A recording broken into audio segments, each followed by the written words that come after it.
Welcome to introduction to cyber security series.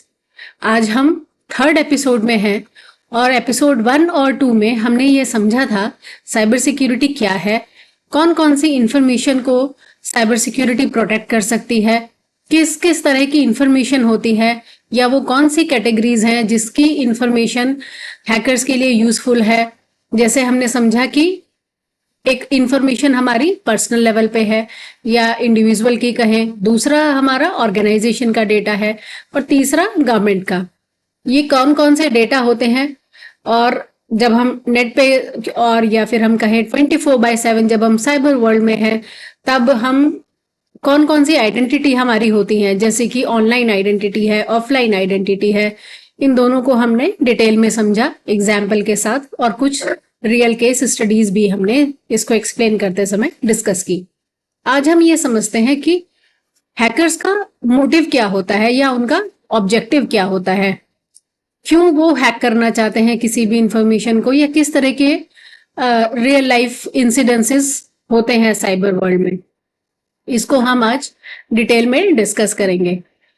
जब हम कहते हैं कि हम ऑनलाइन है मीनिंग हमारी एक ऑनलाइन आइडेंटिटी है। ऑनलाइन आइडेंटिटी है मीनिंग हमारा कुछ डेटा नेट के ऊपर है और मोस्टली बहुत सारे केसेस में या हम कहें मेजोरिटी जो हैकर्स का इंटेंशन होता है वो फाइनेंशियल गेन होता है। अब फाइनेंशियल गेन उनका किसी कंट्री से हो सकता है, जैसे एक कंट्री दूसरे कंट्री पे कुछ साइबर अटैक करवा सकता है, तो जो हैकर्स इस एक्टिविटीज में इन्वॉल्व हैं उनको वो पर्टिकुलर कंट्री कुछ पैसा देता है। दूसरा, हैकर्स डायरेक्ट ही इंडिविजुअल्स को ट्रैक कर सकते हैं, फर्दर उसको ट्रैक करने के बाद ट्रैप करते हैं या फिर किसी ऑर्गेनाइजेशन के एम्प्लॉयज को ट्रैप करते हैं जिससे कि ऑर्गेनाइजेशन से वो एक हेफ्टी अमाउंट रैंसमवेयर के फॉर्म में ले सके। जब साइबर क्रिमिनल होते हैं वो आपके रिलेशनशिप का एडवांटेज भी ले सकते हैं, वो आपके ऑनलाइन अकाउंट्स को एक्सेस कर सकते हैं या फिर जैसे उन्होंने ऑब्जर्व किया आपके अकाउंट को एक्सेस करके कि you are a good natured person, so वो क्या कर सकते हैं, कुछ ऐसा मैसेज आपको भेज सकते हैं on behalf of your friends या फैमिली कि आई एम स्टक समवेयर और मुझे कुछ फाइनेंशियल नीड है। जैसे कि हमने एपिसोड 1 और 2 में डिस्कस किया था कि किस तरह से वो इंफॉर्मेशन को मैनिपुलेट करते हैं और विक्टिम को ट्रैप कर लेते हैं। अब इसका एक और एग्जाम्पल लेते हैं।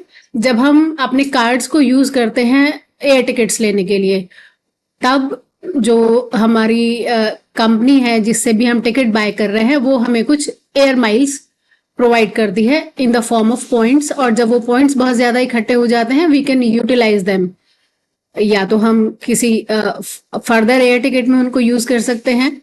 सो ये जो एयर माइल्स हैं, नॉर्मली अगर हम बात करें तो सबको लगेगा कि एयर माइल्स में हैकर्स का क्या इंटरेस्ट है, लेकिन यू वोंट बिलीव 2015 में साइबर क्रिमिनल्स ने लगभग 10,000 अमेरिकन एयरलाइंस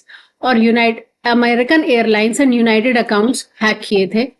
उन्होंने क्या किया, इन अकाउंट्स को हैक करके फ्री फ्लाइट्स बुक कर लिए और फ्री फ्लाइट बुक करके दे ट्रेवल्ड, और जब जो फ्रीक्वेंट जो फ्लायर माइल्स थे वो एयरलाइंस ने कस्टमर्स को रिटर्न किए क्योंकि इसमें कस्टमर्स की कोई गलती नहीं थी।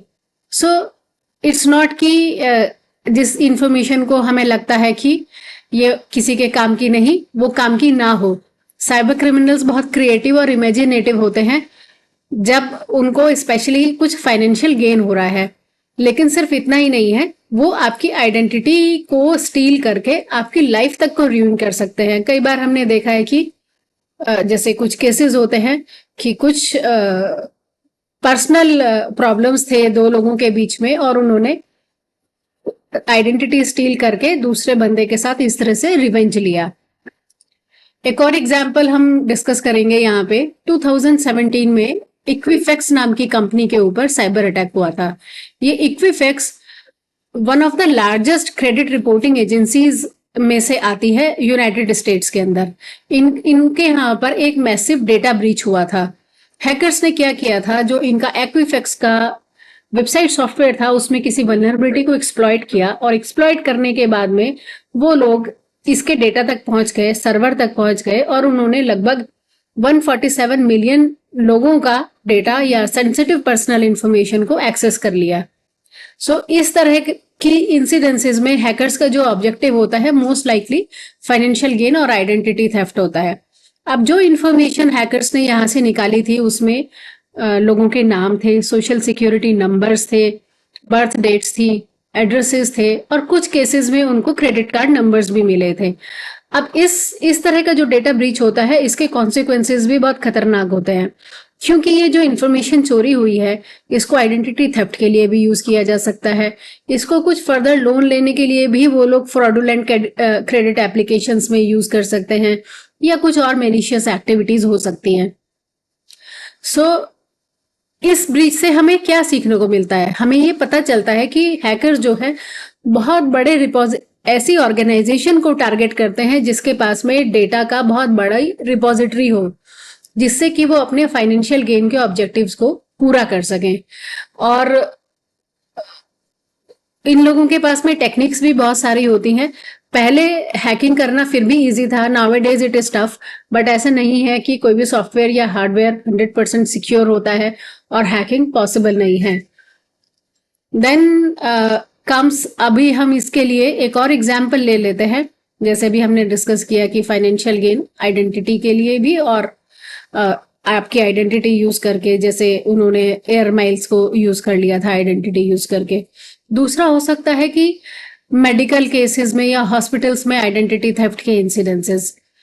इसमें क्या करते हैं कि आप एक सिनेरियो को समझे सबसे पहले कि हैकर्स ने कि कोई एक उनका ये ऑब्जेक्टिव है सपोज कि कुछ अनऑथराइज्ड एक्सेस उनको मिल जाए इंडिविजुअल्स के मेडिकल रिकॉर्ड्स का और फिर वो उसको फ्रॉडुलेंट पर्पस के लिए यूज करें।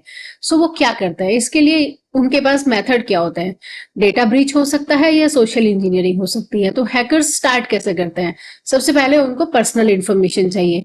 सो पर्सनल इंफॉर्मेशन चाहिए, दैट मीन्स या तो वो किसी हॉस्पिटल या मेडिकल इंस्टीट्यूशंस के डेटाबेस में एक्सेस लेंगे, वहां से मेडिकल रिकॉर्ड्स निकालेंगे, या फिर वो कुछ सोशल इंजीनियरिंग टेक्निक्स को एम्प्लॉय करेंगे और जो हॉस्पिटल के या मेडिकल इंस्टीट्यूशन के एम्प्लॉयज हैं उनको ट्रिक करेंगे कि वो सेंसिटिव इंफॉर्मेशन किसी भी तरह से रिवील कर दें।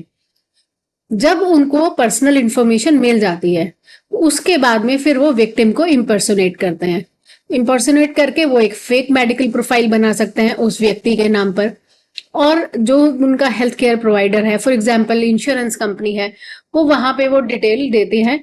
और क्योंकि फ्रॉडुलेंट डिटेल है लेकिन इसमें जो डेटा उन्होंने यूज किया वो जेन्युइन है, तो ये जो अगर उन्होंने इंश्योरेंस के लिए अप्लाई किया है तो उनको वो लेजिटिमेट लगता है। अब इन डॉक्यूमेंट्स को यूज करके फर्दर क्रिमिनल्स क्या क्या कर सकते हैं? वो कोई मेडिकल सर्विस को ले सकते हैं, जैसे कि वो अपने आप को किसी हॉस्पिटल में जाके एज ए विक्टिम पोज करते हैं, फेक मेडिकल प्रोफाइल प्रेजेंट करते हैं, सर्टेन मेडिकल प्रोसीजर या कंसल्टेशन ये सब कराते हैं या प्रेस्क्रिप्शन लेते हैं, और आइडेंटिटी उन्होंने विक्टिम की यूज होती है। अब जब बिलिंग और इंश्योरेंस की बात आती है तो जब मेडिकल सर्विसेज वो एक बार उन्होंने अवेल कर ली, फिर वो मेडिकल हेल्थ इंश्योरेंस के पास में बिल जाता है रेम्बर्समेंट के लिए। सो insurance provider fake medical profile के बेस पे क्लेम को कई बार पास कर देता है, जब कुछ चीजें होती हैं जो इतने फाइन तरीके से चल रही हैं कि उनके लिए भी एक्सेस कर पाना ये बहुत मुश्किल होता है। और इस तरह से जो फाइनेंशियल लॉसेज हैं वो इंडिविजुअल यानी कि विक्टिम को भी होते हैं और इंश्योरेंस कंपनी को भी होते हैं, और यहाँ विक्टिम को पता ही नहीं है कि उसकी आइडेंटिटी का किस तरह से यूज हो गया है। Further what else they can do, वो मेडिकल रिकॉर्ड्स का मैनिपुलेशन भी कर सकते हैं। कुछ सोफिस्टिकेटेड केसेस में हमने ये देखा कि हैकर्स जो है मेडिकल रिकॉर्ड्स को मैनिपुलेट कर देते हैं, जैसे कि वो फॉल्स डायग्नोसिस बना देंगे या ट्रीटमेंट्स फॉल्स लिख देंगे या प्रोसीजर्स फॉल्स लिख देंगे।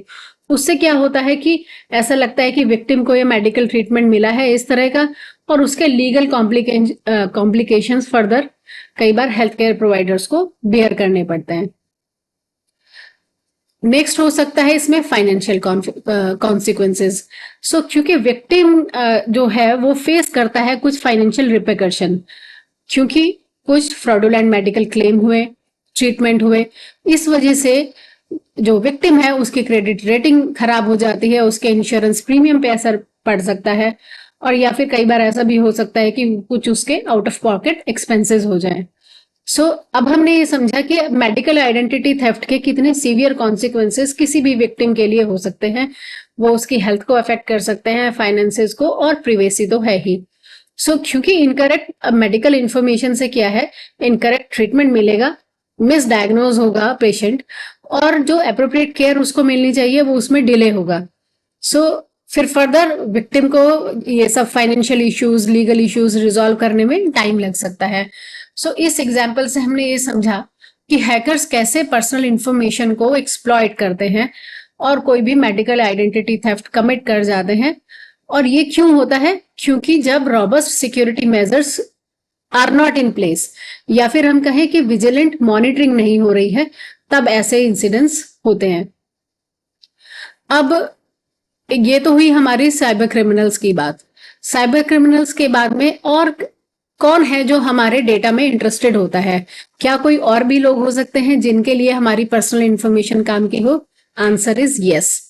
One is social media, advertiser, और your ISP. ISP meaning internet service provider. हम एक एक को लेकर समझते हैं। जब हम बात करते हैं सर्च इंजन की या सोशल मीडिया प्लेटफॉर्म की, जब भी हम नेट पे कोई भी एक्टिविटी करते हैं, कुछ भी ब्राउज कर रहे हैं, ये सारे प्लेटफॉर्म्स हमारे डेटा को एक्सेस करते हैं, जैसे कि आपका जेंडर, लोकेशन, फोन नंबर, यहाँ तक कि आपके जो पॉलिटिकल या रिलीजियस बिलीव्स हैं। अब आप सोच रहे होंगे कि वो पॉलिटिकल और रिलीजियस बिलीफ कैसे एनालाइज करेंगे, क्योंकि वो आपकी सर्च हिस्ट्री को देखते हैं, आपके ऑनलाइन प्रेजेंस देखते हैं। वो ये देख रहे हैं आपने किस पोस्ट को लाइक किया, क्या आपने पढ़ा, किस पोस्ट को कितनी देर पढ़ा, क्या आपने किसी पोस्ट को फॉरवर्ड किया, और फिर इस डेटा को वो फर्दर एडवर्टाइजर्स को बेच देते हैं टू जनरेट रेवेन्यू। अब आप सोच रहे होंगे कि सर्च इंजन को मेरा नाम कैसे पता चला? बाय डिफॉल्ट जब भी हम कोई नई डिवाइस लेते हैं, फॉर एग्जांपल फोन, हम उसमें सबसे पहले जीमेल कॉन्फ़िगर करते हैं। जब आपने जीमेल से कॉन्फ़िगर कर लिया, इट इज अंडरस्टूड कि whatever you are doing, वो सब जीमेल आपका रिकॉर्ड कर रहा है, उनके पास आपका हर डेटा जा रहा है, whatever you are typing, whatever you are talking, everything. इसका एक एग्जाम्पल आप खुद ट्राई कर सकते हैं। फॉर एग्जाम्पल, आप किसी टॉपिक पे किसी से डिस्कस कर रहे थे, और थोड़ी देर बाद आप देखेंगे कि आपके फोन पे उसी कीवर्ड से रिलेटेड या उसी टॉपिक से रिलेटेड एडवर्टीजमेंट आने शुरू हो जाते हैं। सेकंड, हम बात करें एडवर्टाइजर्स की। अब क्योंकि जब हम ऑनलाइन वर्ल्ड में आजकल हैं, तो एडवर्टाइजिंग भी टेलर्ड होती है। पहले जब हम देखते थे टीवी पे से ऐड आ रहा है, तो टीवी पे हुसोएवर इज लुकिंग, से प्राइम टाइम की बात करें, न्यूज आ रही है, न्यूज में जिस तरह की जेंट्री न्यूज को देखती है, हिंदी न्यूज है, इंग्लिश न्यूज है, या कोई रीजनल लैंग्वेज की न्यूज है, उसी कैटेगरी को ध्यान में रखते हुए एडवर्टाइजर्स एड डिस्प्ले करते थे। लेकिन अभी क्या है, ऑनलाइन है, सब कुछ इतना पर्सनलाइज हो गया है, तो एडवर्टाइजमेंट भी टेलर्ड हो गई है। एडवर्टाइजर्स क्या करते हैं, ऑब्जर्व करते हैं, फिर इंटरनेट एक्शन से हमारी एक्टिविटीज को वो ट्रेस करते हैं। उसमें शॉपिंग पैटर्न हो सकता है, इंडिविजुअल की प्रेफरेंसेस हो सकती हैं, जिससे कि वो आपको पर्सनलाइज एडवर्टीजमेंट डायरेक्टली डिलीवर करें। फॉर एग्जाम्पल, आपने कुछ आज अमेजोन पे किसी प्रोडक्ट को सर्च किया, मे बी कोई इलेक्ट्रॉनिक अप्लायंसेस। अब जब आप नेक्स्ट टाइम देखेंगे तो अमेजोन आपको वही दिखाएगा, लेकिन अगर आप अपने नेट पे या वेबसाइट पे या किसी सर्च इंजन को खोलेंगे, तो हाई पॉसिबिलिटी है, या इवन आपके ईमेल में आपको उससे रिलेटेड कोई ना कोई इंफॉर्मेशन मिल जाएगी। थर्ड आता है इसमें हमारा आईएसपी प्रोवाइडर। अब आप सोच रहे होंगे आईएसपी प्रोवाइडर का हमारे डेटा में क्या इंटरेस्ट? बहुत ज्यादा इंटरेस्ट है। आईएसपी प्रोवाइडर यानी कि इंटरनेट सर्विस प्रोवाइडर्स, किसको हम कहते हैं? जैसे कि हमारा जो नेट का कनेक्शन है, ऐसे वो अगर जियो का है, एयरटेल है, वोडाफोन है, ये हमारे आईएसपी प्रोवाइडर्स हैं। ये हमारे ऑनलाइन एक्शंस को मॉनिटर करते हैं। और कुछ कंट्रीज में तो यहां तक है कि जो भी कुछ इंफॉर्मेशन इन्होंने मॉनिटर की, उस इंफॉर्मेशन को ये एडवर्टाइजर्स को आगे बेच देते हैं टू जनरेट इनकम। और कई बार कुछ स्पेशल या सर्टेन सर्कमस्टांसेस में, अगर कहीं कोई क्राइम या कोई ऐसा इशू है, स्पेशल इशू है, आईएसपी का एक लीगल ऑब्लिगेशन भी बनता है कि वो आपका जो डेटा है वो गवर्नमेंट को डिस्क्लोज कर सकता है, किसी गवर्नमेंट सर्विलांस एजेंसी को दे सकता है या गवर्नमेंट अथॉरिटीज को दे सकता है। ये उनके ऊपर एक लीगल ऑब्लिगेशन भी होता है, इसलिए आईएसपी भी आपके डेटा में इंटरेस्टेड होते हैं। ये हमने समझा कि हमारे डेटा में को लेने के पीछे हैकर्स का क्या ऑब्जेक्टिव है, और हैकर्स के अलावा और कौन कौन लोग हैं जो हमारे डेटा में इंटरेस्टेड होते हैं, और हमने ये समझा कि हमारी आइडेंटिटी को यूज करके कितने बड़े लेवल तक कोई भी क्राइम हो सकता है या कितना बड़ा नुकसान हो सकता है। इसके लिए हमने एक इक्विफैक्स का एग्जाम्पल लिया और एक हॉस्पिटल का एग्जाम्पल लिया। सो थर्ड एपिसोड में इतना ही। फर्दर फोर्थ एपिसोड में हम और बात करेंगे। अब हम ऑर्गेनाइजेशन डेटा के ऊपर बात करेंगे और हम ये समझेंगे कि ऑर्गेनाइजेशनल डेटा भी किस तरह से एक ह्यूज थ्रेट को पोज कर सकता है। So keep on visiting cyber पाठशाला इंडिया यूट्यूब चैनल। और आपकी आज से रिलेटेड कोई, आज के टॉपिक से रिलेटेड कोई क्वेरी है, आप उसे कमेंट बॉक्स में लिख सकते हैं या आप मुझे मेल कर सकते हैं। I will address those and you may forward this channel or say video to others whosoever is interested into learning cyber security.